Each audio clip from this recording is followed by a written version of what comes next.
Fala, Lucas Bando, fala Fiel, como é que vocês estão? Vocês estão belezinha, rapaziada? É isso mesmo, Corinthians 4, Botafogo de Ribeirão Preto 1, fora de casa, hein?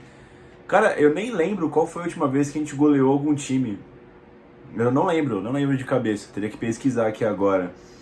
Certamente em 2023. Puta, eu não lembro. Eu não lembro, não te... Acho que foi no Campeonato Paulista de 23, talvez, faz um ano mais ou menos. Eu lembro de um 3-0 na Água Santa, nem sei se essa foi a última vez que a gente venceu por mais de 2 gols de diferença, né, rapaziada? Mas enfim, vencemos, isso que importa. O Corinthians aí vai a 9 pontos no Campeonato Paulista, dá uma distanciada aí do medo aí que surgiu para alguns, né, do rebaixamento do Corinthians aí, eventualmente no Paulistão, né? O que eu acho que não iria acontecer, mas realmente assombrou um pouco, né? Até por causa das 5 derrotas consecutivas, né? A verdade é que 5 derrotas é muita coisa, tá, rapaziada? Principalmente para um time grande, um time de Série A.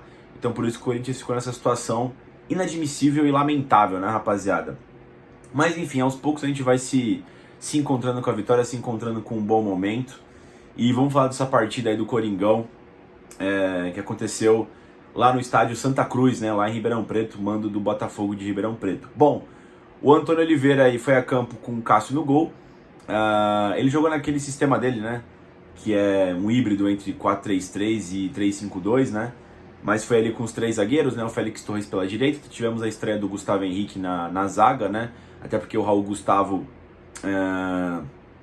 tomou o 3º cartão amarelo na última partida, né, então ele fez ali o zagueiro central e o zagueiro pelo lado esquerdo, o Caetano, né. A linha de 5 no meio campo, né, foi composta com o Léo Maná no lugar do Fagner, também estava suspenso, né, pela direita, fazendo a ala direita.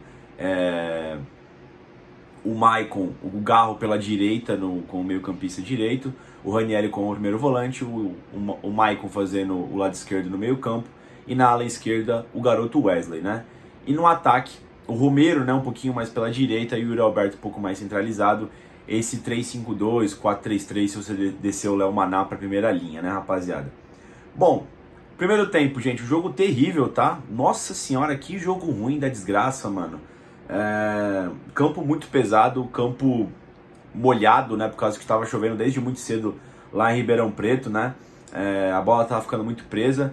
O juiz também muito fraco também, parecia um estagiário ali em campo, né? Esses novos juízes aí que a Federação Paulista às vezes põe pra apitar jogo do Corinthians.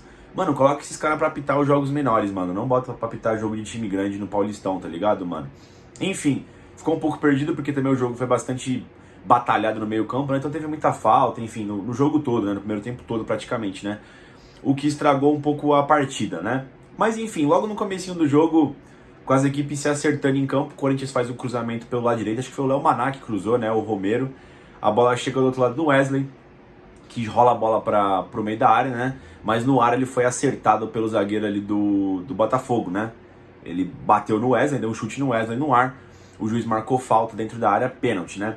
O Maicon, que tinha feito o gol de pênalti contra a Portuguesa e aparentemente é o primeiro batedor do time, né? Segundo o Antônio Oliveira, que falou isso na coletiva pós-vitória na Portuguesa, né? Bateu mal o pênalti, o goleiro do Botafogo pegou o pênalti, né? Espalmou. O Maicon divide de novo com o Botafogo, a bola fica em jogo. Acaba sobrando pro Romero, que de peixinho até que faz um belo gol, mesmo sendo de rebote. Ele precisou ter destreza ali para tirar todo mundo que tava na frente dele, meio que dar uma encoberta, né? Uma encobrida ali no... Encoberta ou encobrida? Enfim, na galera que tava na frente dele, acabou fazendo 1-0 para o Corinthians, né? Depois disso não teve mais jogo, o jogo ficou muito catimbado, ficou muita guerra campal ali, né? O Botafogo teve até mais posse de bola, foi chegando aos poucos, né? Cruzando a bola na área, tentando chegar nas divididas, né? E até que numa vacilada coletiva ali do time do Corinthians, né? O Cássio bateu mal o tiro de meta, a bola é rebatida, depois o Gustavo Henrique pega a bola, tem a chance de jogar a bola para lateral. Ele tenta dar uma bola na fogueira pro Cássio, o Cássio joga a bola para lateral, a equipe totalmente exposta, os malucos batem o lateral rápido, a zaga corta, né? E no rebote, na segunda bola, o Botafogo empata ali com um chute de fora da área do mano deles lá, né? Nesse ponto do jogo, rapaziada, o Corinthians estava tendo dificuldade para sair, tá? O Corinthians estava passando muito pouco a bola pelos seus meio-campistas, né? Pelo Maicon, pelo Ranieri, pelo próprio Garro, né? Então a bola ficava muito com os zagueiros do Corinthians, ou tinha essas rebatidas que o Botafogo jogava a bola de qualquer jeito na área, o Corinthians cortava de qualquer jeito e a bola sempre ficava no campo de ataque do Botafogo, né? O Corinthians tentava uma vez ou outra sair com o Wesley, mas até a saída do gol do Botafogo, o Romero apareceu pouco, o Elmaná apareceu pouco, o próprio Rodrigo Garro apareceu pouco, né? E o Corinthians estava só rebatendo as bolas, né? Depois do gol do Botafogo, o Corinthians voltou a ter um pouco mais de posse de bola, tá? A bola ficou mais no chão, o Garro começou a aparecer mais na partida, o Corinthians foi pra cima, mas não conseguiu arranjar nada no final do primeiro tempo, né? Bom, pro segundo tempo o Corinthians volta diferente, né? Volta colocando a bola mais no chão para trabalhar melhor as jogadas, né? O Garro encerrou bem o final do primeiro tempo e começa bem o início do segundo tempo, né? Preparando as jogadas do Corinthians, fazendo as combinações ali com o Maicon, trabalhando com o Romero, né? Enfim, e a partir de um lateral pelo lado esquerdo do Corinthians, né? O Caetano joga a bola lá no meio da área, o Yuri faz a casquinha, a bola sobra no Maicon, que faz o destrave, né? Que ele entrou de elemento surpresa, divide com o maluco do Botafogo e o Romero ali na pequena área, completa de cabeça, né? Corinthians 2, Botafogo 1. É impressionante como o Romero ele faz gol importante, né? Além dele estar fazendo bastante gols desde o final do ano passado, ele basicamente faz gols importantes, né? Que é a abertura de placar, é gol de empate, é gol de virada, é gol de colocar o Corinthians de volta na frente do marcador, né? Então, mais uma vez, o Romero decisivo consegue colocar o Corinthians na frente do placar. E aí o Botafogo sentiu o gol, né? O Botafogo se abriu bastante, teve bastante espaço no meio campo. O Corinthians teve espaço para fazer as metidas de bola no Wesley, né? Que estava entrando cada vez mais na partida como esse elemento de velocidade pelo lado esquerdo. O Maicon manda um bolão logo na sequência, né? O Wesley faz uma grande jogada pelo lado esquerdo, corta o zagueiro do Botafogo, né? Se ele cai seria pênalti, porque o cara acerta ele. Ele segue de pé, corta mais um e bate cruzado, né? Ao melhor estilo ponta esquerda dos agressivos, né? E faz Corinthians 3-1, praticamente selando a vitória do Coringão, né? Depois o Corinthians faz mais uma grande jogada com o Wesley, né? E o Maicon acaba saindo por lesão, né? Tomara que não seja nada grave pro Maicon, até porque a gente tem poucos volantes no elenco, tá? É o Maicon, o Ranieri e o Fausto. Ele botou a mão na coxa, não sei a gravidade da lesão do Maicon, espero que ele esteja disponível para pegar a porcada aí no final de semana, né? Mas depois desse lance, o Antônio Oliveira faz duas substituições, né? Ele saca o Maicon e ele saca também o Wesley, né? Entra nos seus vossos lugares ali o Fausto Vera no lugar do Maicon e entra no lugar do Wesley o Matias Rojas, né? Com isso, o Corinthians meio que fica mais uma formação do 4-3-3, o Léo Maná abaixa um pouco, né? O Rojas fica como meia direita, o Romero vai lá pro lado esquerdo, né? E o Fausto completa o meio campo ali com o Garro, né? Na frente do Ranieri, né, rapaziada? Quando tava 3-1 no jogo, o Botafogo começou a crescer um pouquinho no jogo, né? Conseguiu arrumar umas faltas periculosas ali na frente da zaga do Corinthians, né? Que o Cássio fez boas intervenções, né? Enfim, e o Corinthians conseguiu escapar dessa mini pressão do Botafogo, né? E para espantar totalmente o risco de eventualmente o Botafogo botar fogo na partida, né? Num contra-ataque que o Corinthians liga com o Romero, que acha o Rojas, e o Rojas dá um passe meio vagabundo, mas dá certo, né? E o Yuri Alberto domina com toda tranquilidade, invade a área e chuta no teto do gol, né? Fazendo o Corinthians 4, Botafogo 1 e aí aniquilando a partida pro lado do Coringão, né, rapaziada? Depois o Antônio Oliveira faz mais uma substituição, ele saca o Gustavo Henrique e coloca o Hugo, né? O Caetano faz a dupla de zaga com o Félix Torres e o Hugo completa lá a lateral esquerda. E já no finalzinho da partida, o Antônio Oliveira substitui o Yuri Alberto e também saiu o Yuri e saiu o Garro, né? E entrou o Matheus Araújo no lugar do Garro e entrou o Gustavo Silva no lugar do Yuri Alberto ali para completar esse final de partida, né? Partida que começou difícil, mas o Corinthians fez ficar fácil no segundo tempo, né? Senti que o Antônio deu uma segurada no time ali para ver se dá uma entrosada no time também, porque na hora que o Corinthians faz o terceiro gol teria feito as substituições mais rápidas, né? Talvez não deixando por muito tempo o Rodrigo Garro em campo, né? Até porque estava um campo pesado, mas acho que o Antônio optou por deixar um pouco mais de tempo a equipe que é considerada titular ali, né? Ou que ele confia mais nesse meio campo, nesses atacantes ali, nesse início de trabalho. Rapaziada, vitória importantíssima, tá? O Corinthians precisava engatar uma sequência de vitórias, precisava chegar forte pro clássico contra o Palmeiras, né? Que pode, agora nessa situação, ser uma virada de chave no ano do Corinthians, né? Pro técnico Antônio Oliveira era fundamental também para ele chegar com respaldo, né? A gente sabe que nesse início de trabalho, nessa turbulência que o Corinthians vive aí de reformulação, o que o técnico precisa de paz, de continuidade, né? A gente sabe que a pressão no futebol brasileiro por resultados é gigantesca. Então, independente do técnico que chegasse, eu só esperava que ele tivesse a maior sorte possível para ele ter respaldo para poder trabalhar, né, rapaziada? Alguns pontos negativos, tá, pessoal? O Corinthians, ele, em alguns pontos do jogo, deu umas rameladas ali com os seus zagueiros, o próprio Gustavo Henrique, o Caetano, né? Às vezes até o Cássio saíram jogando errado em alguns momentos, né? E, enfim, até pelo campo pesado, mas são coisas que precisam de ajustes, tá? Principalmente visando o clássico contra a Porcada aí no próximo final de semana, tá, pessoal? São coisas que não podem acontecer num clássico pela qualidade do nosso rival, né, pessoal? Então, eu acho que fica esse ponto de atenção. E também as jogadas de bola parada, né? O Corinthians ainda assim sofre um pouco, tá? Com jogadas de bola parada. Isso desde o começo do ano com o Mano Menezes. Eu acredito que precisa trabalhar mais esse fundamento aí. Na verdade, não esse fundamento, né? Essa situação de jogo ainda que são... Enfim, todos os clássicos até agora foram decisivos para vitórias dos nossos rivais, né? Enfim, acho que só fica aí essa crítica aí pro Corinthians, tá, pessoal?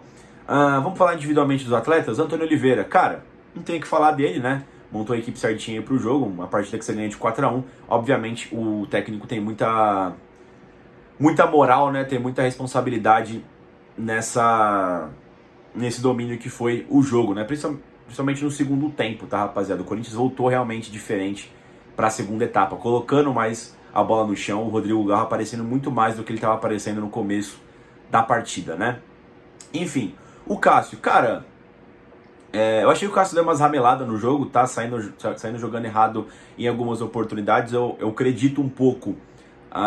O primeiro gol do Botafogo também é a falha do Cássio, que ele bate o tiro de meta todo feio ali, né? E aí a jogada acaba ficando toda fodida ali pra ser cortada. Depois tem um erro do Gustavo Henrique, né? Mas enfim, a culpa do gol não foi dele em si, né? No arremate não tinha como ele ter feito a defesa, mas no começo da jogada ali ele tem um pouco de culpa, sim. Mas depois ele foi bem na partida, fez boas intervenções ali, foi liderando a zaga, né?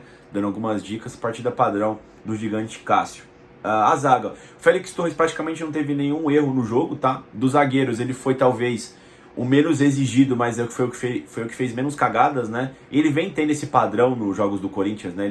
Dificilmente o Félix Torres dá pra fazer uma cagada monumental. E pra mim o zagueiro tem que fazer o feijão com arroz muito bem feito, tá, pessoal? É uma coisa que eu observo muito na zagueirada, né? Tanto o Gustavo Henrique quanto o Caetano, eu senti que eles foram mais exigidos do que o Félix durante a partida, tá? Principalmente no primeiro tempo, eles tiveram que rebater muitas bolas, né? E tirando a falha do Gustavo Henrique, ele que botou o Cássio na fogueira e depois acabou saindo no gol, né? E uma ramelada ou duas que o Caetano deu também, eles estavam fazendo boas partidas. É porque nessas cagadas que eles fizeram, no meu ponto de vista, era uma coisa que os caras poderiam ter evitado, tá ligado? Porque foi tipo um puta erro individual essas cagadas que eles fizeram, né? Mas eles fizeram boas partidas, acredito que esse trio de zaga aí deve ser o titular, tá? Eu não conto muito com o Raul Gustavo para continuidade na equipe titular, pode ser uma opção na reserva, mas acho que o Gustavo Henrique chega para ser titular, né? No meu ponto de vista, ele só errou ali no primeiro gol do Corinthians, ali no comecinho da jogada, mas de resto, em todas as jogadas mais perigosas do Botafogo, tanto o Caetano quanto o Gustavo Henrique fizeram boas intervenções, né? O Caetano também teve boas saídas de bola pelo lado esquerdo, principalmente no primeiro tempo, que estava difícil, né? Mas ele deu uma ramelada ali no segundo tempo. Como eu disse, são coisas que não podem acontecer numa dupla de zaga, né? No sistema defensivo ali, esses erros individuais. Mais à frente, o Léo Maná foi muito pouco exigido no primeiro tempo, né? Poucas bolas chegaram nele, mas no segundo tempo ele cresceu junto com a equipe, né? Participou das jogadas, né? Foi bastante confiante. Uma boa partida, ou pelo menos regular, do Léo Maná. Os meio-campistas, o Ranieri, como sempre, né? Muita aptidão física no meio-campo, muita correria, muita entrega, né? Também sofreu com algumas entregadas ali da zaga, ali, algumas desatenções. Como eu disse, esse tipo de coisa não pode acontecer nos clássicos, tá? Pode ser fatal. Hoje não fez falta, mas o Corinthians você vê que tem esse ponto de entrosamento ainda pra não dar essas vaciladas de perca de bola na primeira linha, tá ligado, mano? Enfim, o Maicon. O Maicon perdeu o pênalti, né? Depois ele participou do segundo e terceiro gol do Corinthians, né? Com o segundo gol que ele pisa na área, né? Tá ali na participação antes da bola chegar no Romero. No terceiro gol ele mete um bolão pro Wesley, né? O meio campo do Corinthians parecia um pouco desencaixado no começo do jogo, né? Mas enfim, no segundo tempo foi fundamental para a vitória do Timão, né? Uma boa partida do Maicon. Começou um pouco mal, perdendo o pênalti, né? Mas foi crescendo até chegar a fazer uma boa partida. O Wesley, grande partida do Wesley, né? O Wesley sempre que ele tá em campo, ele é a nossa válvula de escape, né? Principalmente pela velocidade dele. Foi a peça mais utilizada no primeiro tempo, sofreu o pênalti. No segundo tempo, sofreu várias faltas ali pelo lado esquerdo, até faltas que não foram dadas, né? E fez o terceiro gol. Grande partida do Wesley, vive um momento muito bom. O nosso menino ponta esquerda aí, extremo, né? O Wesley. Já a galera da frente, né? Já falei a linha de 5 ali no meio do campo, né? Beleza. Ah, até faltou o Garro, né? O Garro começou um pouco apagado da partida, mas ele foi crescendo no jogo, tá? Eu gosto do Garro porque ele chama a responsabilidade. Quando o Corinthians sofreu empate, foi aí que ele cresceu no jogo, foi aí que ele abaixou um pouco mais ali para começar as jogadas, né? Eu gosto mais assim desses poucos jogos que eu vi dele, eu gosto dessa parte que ele não fica escondido atrás da marcação como o Matias Rojas geralmente faz, tá? O Garro vem, busca o jogo, tenta fazer a tabela, tenta fazer os lançamentos longa distância, né? Mais uma boa partida do Garro, né? Hoje não participou efetivamente de nenhuma jogada do gol, mas durante o jogo ele foi muito importante ali para os destraves, né? Mais uma boa partida do Rodrigo Garro, que segue em evolução, né? O Romero foi o que eu disse falando da partida, né? O Romero só faz gol importante, pessoal. Extremamente importante nesse final de ano passado, esse começo de ano agora, né? Um espírito de liderança muito grande aí. Fez os 2 gols, no meu ponto de vista. Pela importância dos gols, foi o melhor em campo, tá? Romero sempre decisivo aí, né, nessa janela de tempo que ele estava jogando bem com a camisa do Corinthians, né? E o Yuri Alberto ficou muito apagado no primeiro tempo, né? O Pedro Raul, eu senti que ele fez falta nesse jogo, principalmente na primeira etapa que o campo estava mais pesado, né? Para você poder fazer um pivôzão, enfim, o meio campo não estava tão conectado ainda, ele ficou muito encaixotado. Mas no segundo tempo ele serviu como válvula de escape para os contra-ataques, né? O Garro quase acertou um lançamento que ele ia pegar frente a frente, e logo na sequência no passe do Matias Rojas começa lá atrás de um contra-ataque de escanteio. O Yuri Alberto com muita frieza, muita felicidade, fecha o caixão e faz o 4º gol. É muito bom ver o Yuri Alberto retomando o caminho das redes, né? Centroavante é isso, precisa retomar a confiança e precisa estar com condições de marcar os gols, né? Ele tem tido as oportunidades nesses últimos 2 jogos e vem fazendo os gols, né? Isso que é o que mais importa. A rapaziada que entrou, o Matias Rojas, eu ainda acho muito pouco, tá? Ele até deu assistência pro Yuri Alberto, mas achei que foi mais falha do zagueiro ali, porque a bola passa no meio do zagueiro do Botafogo, acaba espirrando e sobrando no Yuri, né? Eu ainda acho que falta um pouco de intensidade. Aquele Matias Rojas que estreou contra a América Mineiro na Copa do Brasil no ano passado, nunca mais foi visto, né? Ele segue uma mini evolução, mas eu ainda acho muito pouco para um camisa 10 do Corinthians, tá, pessoal? O Fausto Vera entrou e não comprometeu, não tem muito o que falar, entrou no lugar do Michael ali com a partida já com o Corinthians na frente do marcador. Depois também entrou o Hugo, também entrou, não comprometeu, fechou o lado esquerdo, não tem muito o que dizer. E o Matheus Araújo e o Gustavo Silva tiveram muito pouco tempo para ter algum tipo de análise decente sobre eles, tá? Entraram ali para já matar um tempo do final do jogo e garantir a vitória do Coringão, tá, pessoal? Confesso que estou confiante pro clássico contra o Palmeiras na Arena Barueri. Vai ser uma partida dura, eu espero o Corinthians entre com esse espírito de garra que vem entrando com o Antônio Oliveira aí. É um clássico muito importante, eu espero que os jogadores entendam a importância desse clássico, tá? Eu sei que é só um clássico de rodada de Paulistão, da primeira fase, mas é que se acontece uma vitória pro Corinthians nesse clássico, contra o Palmeiras aí, esse Palmeiras, esse time multicampeão do Palmeiras nos últimos 4, 5 anos aí, né, pessoal? Com um técnico consolidado já lá, é o tipo de vitória que o Corinthians, ele pode mudar o ano do Corinthians, tá, pessoal? E assim, essas 2 vitórias já mudam totalmente a perspectiva do corintiano e do time do Corinthians, né? A gente que estava lutando contra o rebaixamento, agora já está 2 pontos de uma eventual classificação no Campeonato Paulista, né? Jogo importante contra o Palmeiras visando o ano, tá? Esse é meu ponto de vista. Mas esse jogo contra o Botafogo de Ribeirão Preto foi importante visando o campeonato para a gente conseguir passar eventualmente da fase de grupos. Ainda tem alguns jogos para a gente fazer, a diferença é bem pouca para passar de fase. E tem alguns bons jogos pra gente fazer dentro de casa com adversários mais acessíveis, né? É que eu acho que esse clássico contra o Palmeiras ele tem um aspecto pro ano, tá? Volto a repetir isso, pro ano ele é importante. Uma vitória nesse clássico pode ditar muita coisa nesse ano de reconstrução do Corinthians e dar uma moral legal pro Antônio Oliveira e seus comandados. É isso, rapaziada. Amanhã eu trago mais algum vídeo aí já avisando o clássico contra a Porcada, tá? Se tiver alguma coisa legal da zona mista aí dos jogadores ou da entrevista do Antônio Oliveira, certamente irei trazer aqui também pra gente saber a condição do Maicon, né? Pra ver se ele estará disponível para enfrentar os porcos aí, imundos, né? No próximo domingo, às 18 horas, né? Na Arena Barueri. É isso, rapaziada. Deixa o like no vídeo, se inscrevam no canal e vai Corinthians!